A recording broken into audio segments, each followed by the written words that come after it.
Hi, I am Apurva Sheth and I welcome you to this first episode of The Right Choices with Oracles of Dalal Street. Now, in this show, we are going to curate actionable insights from real world stock market heroes. And today we have one such stock market hero with us. Now, he is a ranked chartered accountant and he's also a CFA. Now, apart from this, he is also the CEO of India's fastest growing stockbroking firm, and he is probably one of the youngest CEOs. Now, when other kids his age were busy figuring out what to do with life, he was already indulging in stocks and learning from his own mistakes. Now, apart from this, he's also a cricket buff and he's father of two loving kids.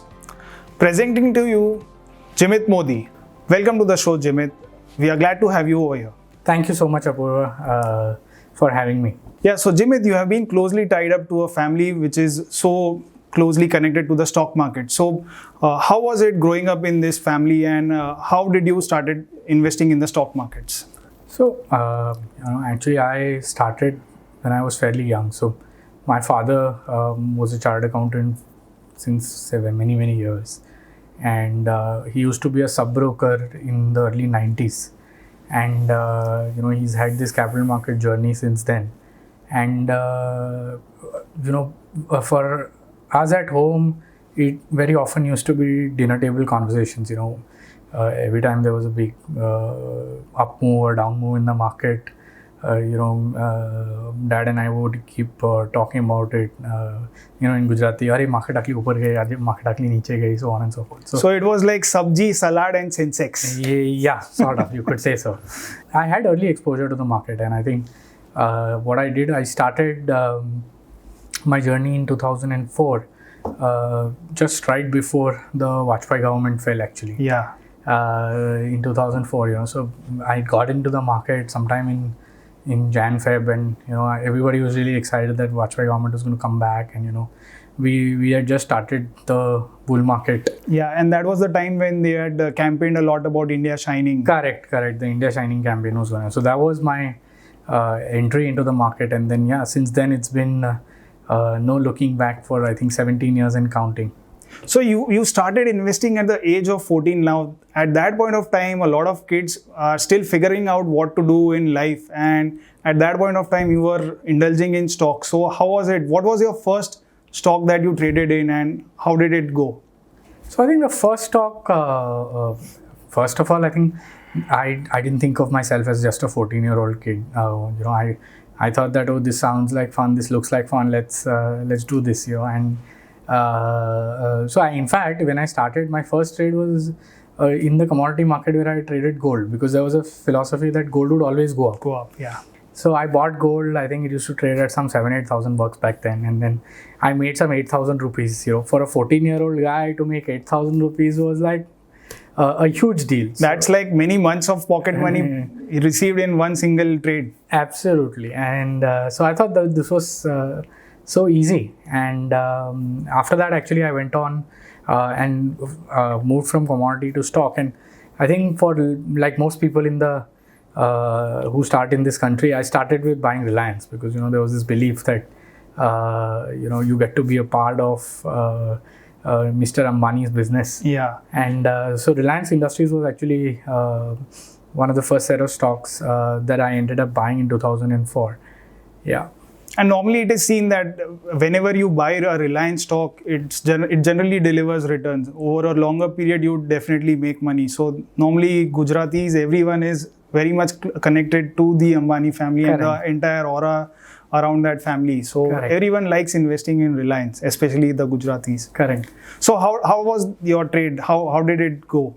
So I think Reliance was a fairly short trade in that sense, that I got in and I didn't. I also got out fairly quickly, and then instead of actually becoming a full-fledged investor, I used to trade quite a lot.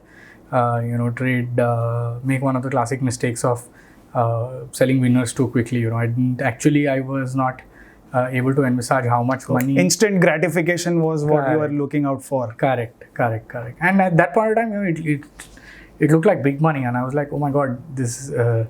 Every 1,000, 2,000, 3,000 rupees that you would make was a fairly large amount of money. So But yeah, I think that was probably one of my biggest mistakes, that I kept going in and out of stocks that I should have been holding on to. So actually, this is one of the biggest qualities of a lot of investors and traders. They start pretty early. So Warren Buffett started in the age of 11, I think. And from there on, he's just used the magic of compounding and generated fairly humongous returns. And so starting early gives you an advantage of making mistakes and learning from those mistakes at an early age. And then you know what works and what, more importantly, what doesn't work. And then you have your whole life to just keep on doing what works, and that works wonderfully for a lot of investors. Absolutely. I think starting early is the best thing that an investor or a trader can gift himself, in the sense that, because I've learned one thing for sure, that you have to pay fees to the University of Stock Market. Yes, correct. There is no way out of it. So the earlier you pay it, the better. The better it is. And you will learn that much faster. And yeah, I think that gives you a huge runway to sort of rectify and not make your mistakes again and again. So I think that's the most important part in markets. You have to know what doesn't work. Correct. And then there are only a few things which are left that works. So you just keep on doing that and make money. Correct. So now you have also worked in a couple of big four auditing firms, and you have also audited some large companies like Reliance, Cadbury and JSW Steel. So what is the lesson that you learn out of the auditing these companies, and how does that help you in your investing? So I think because I was pursuing chartered accountancy, auditing was a mandatory part of the whole course. We used to have 3.5 years of articleship, and I think it gave me the good opportunity to audit a lot of these large companies, and that actually gave me a lot of insight into how these large companies operate, how they make money. And I think out of the various companies that I audited or was a part of over a period of time, I think my biggest learning in India was that cash flow is the king, in the sense that I think it was during audit that I realized that book profits don't really mean much unless they are able to translate into free cash flow. And I think auditing gave me a lot of insight about how people try and use all forms of accounting jugglery in order to try and show the best possible picture that they can. Yeah. But the only picture that doesn't lie is cash flow. Cash flow is cash in the bank. There are tons of things you can do to window dress your balance sheet, to make your P&L look really good. But you can't do that to the cash flow statement. Yeah. It is what it is. So I think that was one of my biggest key takeaways, that over a long term, I think, and I learned that during that experience, that companies that are able to make durable cash flow over a period of time, those are the companies that will really create shareholder wealth. So I think that was my biggest learning and takeaway. So can you explain us, like, how is cash flow different and important from a net profit? So can we just get into the details of those things? So let me give you a very simple example, in the sense that, let's say I am here and you are here, and I decide to sell you my watch for $100. So and the cost of my watch was, let's say, $50. So on my P&L statement, I will say, okay, 100 rupees was my sale, 50 rupees was my cost of sale. I made a profit of $50. But the real difference lies in the fact that I didn't collect cash from you yet. I said, okay, I'll give you. You said, okay, I'm willing to pay you 100 rupees for the watch, but I will not pay you until 3 months or 4 months. Now, until and unless you actually pay me the 100 rupees, that's not cash in the bank. Mm-hmm. It's still. But it's still receivable. It's still a receivable. And what happens in most of the times, as far as in Indian books, and that's right even for global counterparts, is that a lot of money actually gets tied up in receivables and inventories, and a lot of these actually receivables, after a period of time, they end up becoming accounts where they will not be receivable anymore, which essentially means that you've accounted for 50 rupees of profit, but till you don't realize the cash, it's not really your profit. And let's say if you default, I mean, in several creditors, trade payable parties where you have receivables from will default from time to time. So faster cash conversion is the key. Also, what it also does is that, when you have a great cash flow in terms of if let's say I would have been able to buy 100 rupees, give you the bought for 100 rupees in cash, I could actually reuse that cash to buy another watch for 50. Watch and sell one, and it wouldn't need more capital. So I could actually significantly increase the velocity of my sales and velocity of my assets in order to make a much larger return on my capital. So I think that's where really the difference between book profit and cash flow really lies. So I have this very example wherein a lot of my friends are into these shops, and Hindi में वो बोलते हैं कि धंधे में rolling अटक गया है. So cash is basically what you just said is the same thing कि whenever you make a sale and you get cash, तो धंधे में रोलिंग होता रहेगा, और वो धंधे में जब तक रोलिंग नहीं होगा तब तक पैसा नहीं बनेगा, बड़ा पैसा नहीं बनेगा. Correct, absolutely right.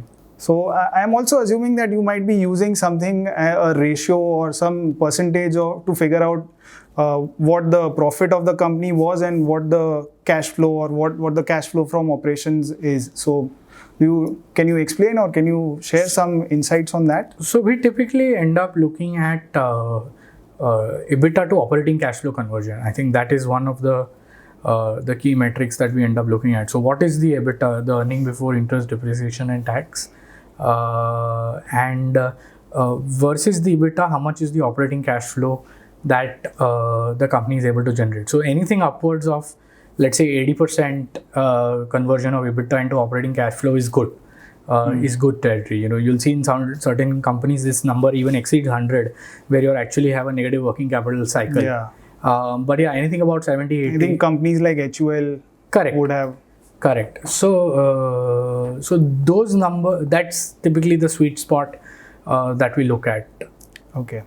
So now let's talk about some of your best investments. Now I know that you have tripled your money in one of your investments. So I want to know more about it, and I also want to share it with our viewers who are eagerly waiting to get that secret strategy from you. So what is it? What was your most profitable investment, and how did it pan out? How did you pick that stock? So I think one of the most profitable trades, or rather one of the first largest trades where I ended up making a reasonably large amount of money was back in 2011-12, in United Spirits, where there was a lot of pressure on Mr. Malia to sell his crown jewel because of the troubles of Kingfisher, and then there was a lot of news flow that they were going to sell to Diageo. And at that point of time, United Spirits was trading at like $1 billion in value. That's it. It was $1 billion market cap kind of a company. I think the stock price was about 550, 600, 650. And we saw that there was a fantastic breakout that happened on the stock with a lot of volume. And the fact that you were able to get India's largest liquor company with more than 50% market share for just $1 billion, gave us a lot of conviction and faith.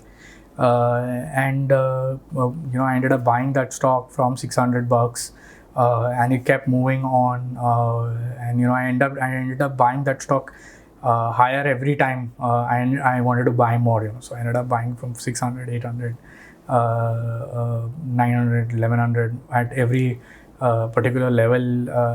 We ended up buying, and then eventually, when they did sell the business, and I was able to get out it. To $2,000 odd bucks. So that probably was one of the most profitable, initial profitable trades of my life, where I was able to actually buy and ride and make a substantial amount of money. Yes, in that a substantial amount of money. And I think that at that point of time, it was one of the largest positions that we had, and it gave us one deep insight into the buying process. which we follow till date. And we ask ourselves a question: if I had the money, which is always not the case, but if I had the money, would I go out and buy 100% of this business? Would I buy this business to run this business in the manner in that either it is being run by professional management or whatever? And I think only if the answer to that question is yes, meaning if you are willing to buy 100% of the business, if that answer comes back as yes, only then you should even buy a single share. Okay. Because if you don't have the conviction to go all in, then it's very likely that you are not going to, then you're half-hearted as far as your approach is concerned, and you're not going to end up making substantial money. So I think investors, if they're able to repeatedly ask this question every time they make a purchase, that if I was to buy 100% of this company at this price, would I be happy owning this asset or not? If the answer comes back as yes, go ahead and buy whatever quantity you will feel like. But yeah, I think that's an interesting check that we usually apply in our investment process. So in this episode, we have seen how Jimeet identifies investing opportunities in special situation stocks. Now in the next episode, we'll also delve deeper into this and also figure out what are the trading strategies that he uses in the markets.